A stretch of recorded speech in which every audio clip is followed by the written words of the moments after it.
Let's mic history को जानो।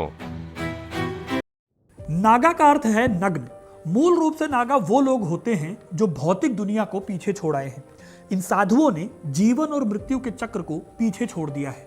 ये मोक्ष के लिए ब्रह्मचर्य के पालन पर जोर देते हैं। नागा साधु, जैसा कि अभी प्रयागराज संगम में भी देखने को मिलता है, कड़ाके की ठंड में भी नग्न रहते हैं। उनके कपड़े वो भस्म होती है जिसे वो अपने शरीर पर रगड़ कर चलते हैं। सर पर जटाओं की मोटी मोटी लटें पहनते हैं। इनके पास हमेशा से एक हथियार होता है, जैसे कि त्रिशूल या फिर फरसा, और इस शस्त्र का उपयोग होता है धर्म की रक्षा करने में। आपको धर्म की रक्षा के एक युद्ध की कहानी सुनाता हूं। साल था 1757। भारत बाहर से आए लोगों के हमलों से परेशान था। अंग्रेजों ने बंगाल में प्लासी की लड़ाई जीत ली थी और उधर Ahmad Shah Abdali north western India से हमले करता जा रहा था। अब्दाली के दो कमांडर नजीब खान और जहां खान 20,000 की सेना लेकर बल्लभगढ़, मथुरा, आगरा और वृंदावन में छापे मार रहे थे। अफगान सेना जैसे ही मथुरा पहुंची, उन्होंने यहां के मंदिरों को ध्वस्त कर दिया, जमकर लूटपाट मचाई। मथुरा की जनता अपनी जान बचाकर भागती रही। वहीं महिलाओं ने अफगानों से बचने के लिए यमुना नदी में छलांग लगा दी। मथुरा से करीब 11 किलोमीटर दूर वृंदावन का भी यही हाल हुआ। यहां के मंदिरों में अपार संपत्ति थी जिसे लूट लिया गया। लेकिन इसके बाद जब अफगान सेना गोकुल पहुंची, जो कि कुछ ही दूरी पर था, तो उनके पैरों के तले जमीन खिसक गई। उनके सामने जो लोग खड़े थे, उन्होंने वैसे लोग कभी नहीं देखे थे। खुली जटाओं के साथ राख से लिपटे हुए, तलवार, माचिस और तोपों के साथ उनके सामने नागा साधुओं की फौज खड़ी थी। ये साधु धर्म की रक्षा के लिए इकट्ठा हुए थे। इनकी संख्या करीब 10,000 थी। फिर दोनों सेनाओं के बीच बहुत भयानक युद्ध हुआ। करीब 2,000 नागा साधुओं ने अपनी बलि दे दी, लेकिन गोकुल को दुश्मनों के हाथों में नहीं पड़ने दिया। नागा साधुओं ने 5,000 अफगानों को हमेशा के लिए मौत की नींद सुला दिया। इतने सैनिकों को घायल कर दिया कि अफगानों ने साधुओं से लड़ने की हिम्मत ही छोड़ दी। अफगान सेनापति सरदार खान को पता था कि अब्दाली उसे इस हार को लेकर सजा देगा, इसलिए उसने बंगाल से अब्दाली द्वारा नियुक्त जुगल किशोर को रिश्वत दी ताकि वो एक झूठी रिपोर्ट तैयार करे जिसमें कहा जाए कि अफगान सेना में महामारी फैलने के कारण अफगान पीछे हटे हैं, ताकि वो हार की सजा से बच सके। ये तो दोस्तों एक वानगी भर है नागा साधुओं की।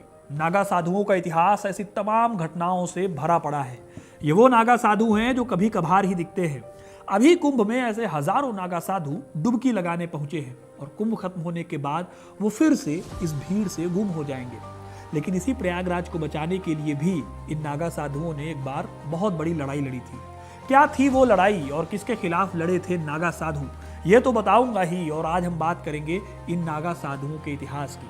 कौन है ये साधु, कैसे बनते हैं नागा, क्यों मुगल और अफगान इनसे घबराते थे, ऐसा क्या हुआ था कि मराठों के खिलाफ उन्होंने जंग भी लड़ी, और कैसे साधु होते हुए 18वीं सदी की ये सबसे बड़ी ताकतों में से एक बन गए। सब जानेंगे वीडियो में, तो वीडियो को इन तक जरूर देखिएगा, क्योंकि अपना इतिहास नहीं जानोगे तो खुद को कैसे पहचानोगे।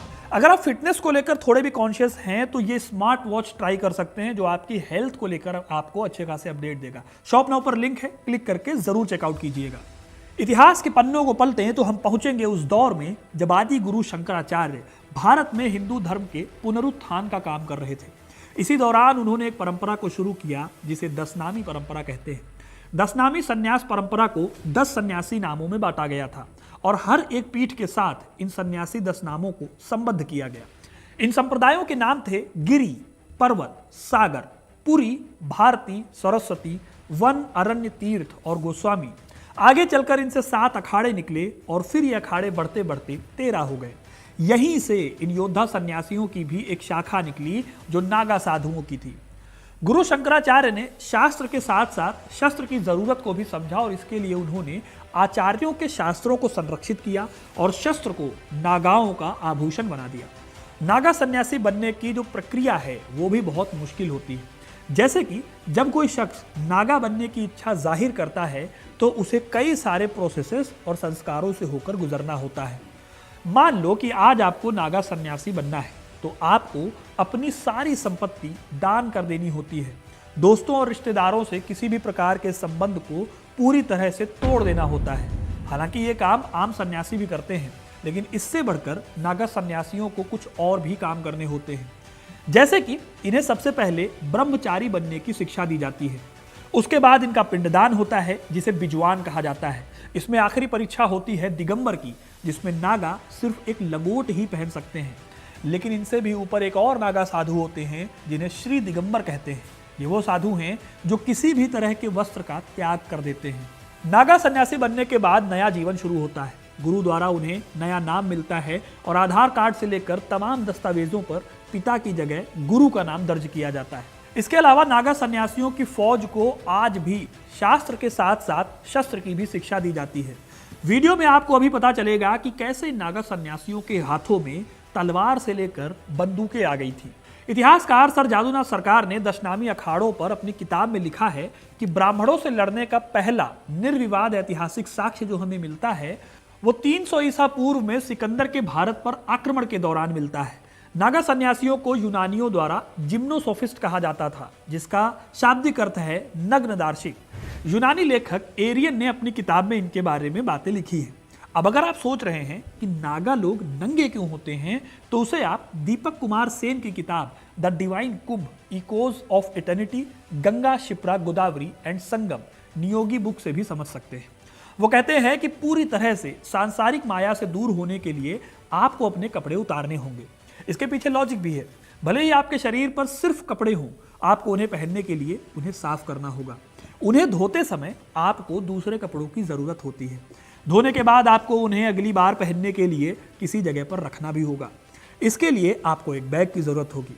अगर आपके पास बैग है तो आपको उस बैग का ख्याल रखना होगा ताकि आप उस बैग को खो न दें या कोई आपसे इस बैग को चुरा न ले। इस तरह इन बातों से आसक्ति पैदा होती है, इसलिए नागा लोग खुद को इन अवांछित आसक्तियों से बचाने के लिए नग्न रहने का फैसला करते हैं। नागा साधुओं के बारे में माना जाता है कि वो इतने आध्यात्मिक और ईश्वर के प्रति इतने समर्पित होते हैं कि उन्हें इस बात की परवाह नहीं होती कि वो कैसे दिखते हैं, और किस बात की भी परवाह नहीं होती कि मौसम गर्म है या ठंडा। यह तो बात हो गई नागा साधुओं के कठिन जीवन की। अब अगर इतिहास की ओर और खास तौर पर मध्यकालीन इतिहास पर लौटें तो हमें कई और बातें पता चलती हैं। भारतीय धर्मों पर लिखने वाले स्कॉटिश विद्वान जे.एन. कुहार बताते हैं कि मुगल काल में अकबर से अद्वैत दर्शन के एक विद्वान मधुसूदन सरस्वती की मुलाकात होती है। बीरबल ने इस दौरान उन्हें सलाह दी कि वो गैर ब्राह्मणों को अपने संगठन में भर्ती करें और उन्हें ट्रेनिंग दे। इस घटना के बाद नागा साधुओं का मिलिटराइजेशन हुआ। इसी का रिजल्ट था कि आगे चलकर नागा साधुओं ने शास्त्रों को पढ़ने के साथ साथ शस्त्रों का भी सहारा लिया। इन शस्त्रों में बंदूकें भी शामिल थी। बहुत कम लोगों को पता है कि जिस वक्त देश में एक सेंट्रल पॉलिटिकल रूलिंग क्लास की कमी थी, उस वक्त नागा साधुओं ने भी अपना परचम लहराया हुआ था। बात उस समय की है जब दिल्ली में मुगलों की हालत खराब हो रही थी, अंग्रेज भी आ रहे थे। तब अफगानिस्तान में बैठे अहमद शाह अब्दाली को लगा कि वो शेर शाह सूरी के इतिहास को दोहराकर अफगानों को भारत की सत्ता दिला सकता है। इसी कड़ी में उसने भारत पर हमले शुरू किए। उस दौर में प्रयागराज में एक सन्यासी साधु का उभार हुआ। इस सन्यासी का नाम था राजेंद्र गिरी। राजेंद्र गिरी और उनके साथियों ने उस वक्त नागाओं की ताकत को बढ़ाया। ऐसे समय में दिल्ली के तख्त पर बैठे सफदरजंग के खिलाफ अफगान कबीलों ने विद्रोह भी बोल दिया। इस विद्रोह में अफगान कबीलों ने अवध के कई इलाकों जैसे कि लखनऊ, बनारस, आजमगढ़ को एक एक कर जला दिया। इसी बीच ये अफगानी कबीले बढ़े इलाहाबाद यानी प्रयागराज की ओर। यह 1751 का साल था और हजारों की संख्या में यहाँ नागा साधु जुटे हुए थे। इन्हें लीड कर रहे थे राजेंद्र गिरी गोसाई और दूसरे कई सन्यासी योद्धा। जैसे आज प्रयागराज अपने कुंभ के लिए प्रसिद्ध है, वैसे ही तब भी प्रसिद्ध था। इधर अफगान सरदार अहमद खान बंगश ने इलाहाबाद शहर को लूट लिया और 4000 परिवारों को बंदी बना लिया। इस हिंसा को देखकर राजेंद्र गिरी भड़क गए। उन्होंने नागा सैनिकों की फौज बनाई और इलाहाबाद किले पर मुस्तैदी से तैनात हो गए। फिर राजेंद्र गिरी ने सुबह सुबह घुड़सवारों को लेकर अफगान कैंप पर छापे मारने शुरू किए। वो तेज रफ्तार से जाते और अफगानों को मार गिराकर उनके हथियार और घोड़े लूट लेते।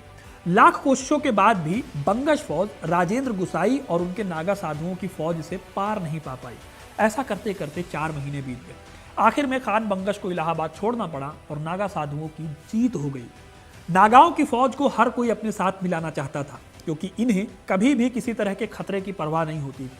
ये बस धर्म की रक्षा के लिए जंग लड़ते थे। उनके सम्मान में मुगल दरबार में नगाड़े बजते थे, जो कि सिर्फ मुगलों के लिए बजा करते थे। फिर एक लड़ाई में राजेंद्र गोसाई की मृत्यु हो गई, जिसके बाद नागा साधुओं की फौज उनके 2 शिष्यों के हाथ में आई, अनूप गिरी और उमराव गिरी। लेखक और इतिहासकार विलियम डेलरिम्पल ने अनूप गिरी को एक निर्भीक नागा कमांडर के रूप में वर्णित किया है, जिसे मुगलों ने हिम्मत बहादुर का खिताब दिया था। इन दोनों भाइयों की 40,000 की सेना थी, जिससे सभी डरते थे। इन भाइयों की अवध के नवाब शुजाउद्दौला से काफी अच्छे संबंध थे। उन्होंने इस दौरान कई जंगों में हिस्सा लिया। साल 1757 में जब अफगान सेना ने आगरा और मथुरा में कत्लेआम किया था, तब अफगान सेना के खिलाफ गोकुल में नागाओं ने हथियार उठाए थे, जिसकी कहानी मैंने वीडियो की शुरुआत में बताई थी। हालांकि नागा साधुओं के सामने एक बार ऐसी मजबूरी आन पड़ी, जिसके चलते उन्हें अहमद शाह अब्दाली के साथ मिलकर जंग लड़नी पड़ी थी। ये जंग कोई और नहीं बल्कि पानीपत की तीसरी जंग थी, जिसमें मराठों की हार हुई थी। दरअसल शुजाउद्दौला की वफादारी अफगानों की ओर थी, इसलिए नागा साधुओं को भी अफगानों के साथ मिलकर मराठों के खिलाफ लड़ना पड़ा।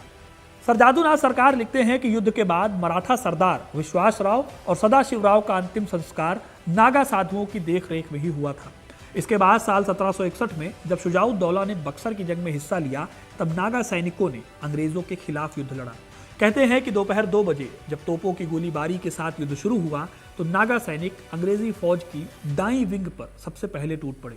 ये 5000 नागा योद्धा थे जो तलवार और तीर से लैस थे। उनके पास बंदूक की गोलियों से बचने वाला कवच या तोप नहीं था, फिर भी वो जोश से लड़े, लेकिन बारूद के सामने तलवारें कमजोर पड़ी और नागा फौज को पीछे हटना पड़ा।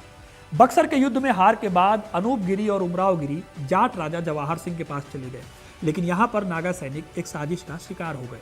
दरअसल जवाहर सिंह को भड़काकर ये कहा गया कि दोनों नागा भाई उनकी सत्ता को हथियाना चाहते हैं, इसलिए 1766 में चंबल नदी के किनारे 22 दिसंबर की आधी रात को जवाहर सिंह ने अपनी वफादार टुकड़ियों को नागा साधुओं के कैंप पर हमला करने का आदेश दे दिया। इस घटना का नतीजा हुआ कि अनूप गिरी अपनी फौज समेत मराठा कैंप में चले गए।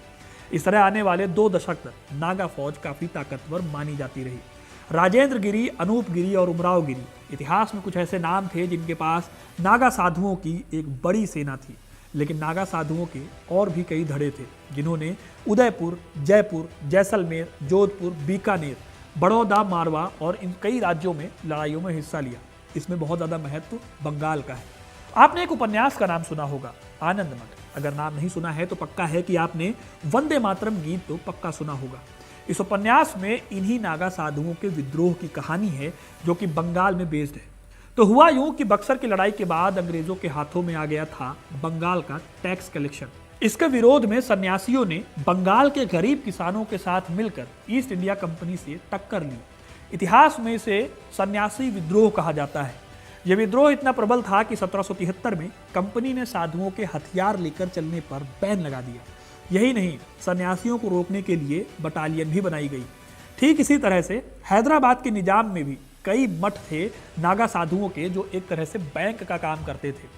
यूनिवर्सिटी ऑफ कैलिफोर्निया में प्रोफेसर और इतिहासकार कैरन लेनार्ड नागा साधुओं के बारे में बताते हुए कहती हैं कि हैदराबाद के सबसे ताकतवर मठों में से एक था राजा नरसिंहगीर का मठ। नरसिंहगीर के बाद राजा धनराजगीर उनके उत्तराधिकारी हुए।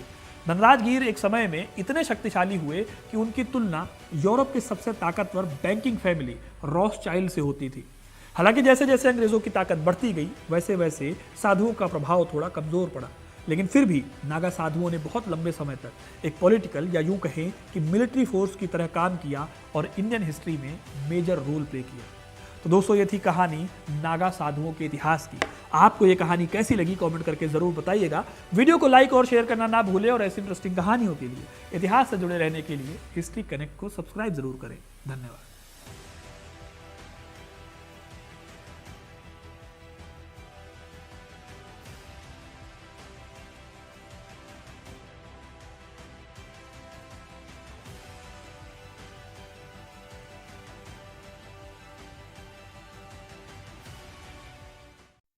आप सुन रहे थे let's mind more than radio. Follow कीजिए हमें हमारे सोशल मीडिया प्लेटफॉर्म्स पर।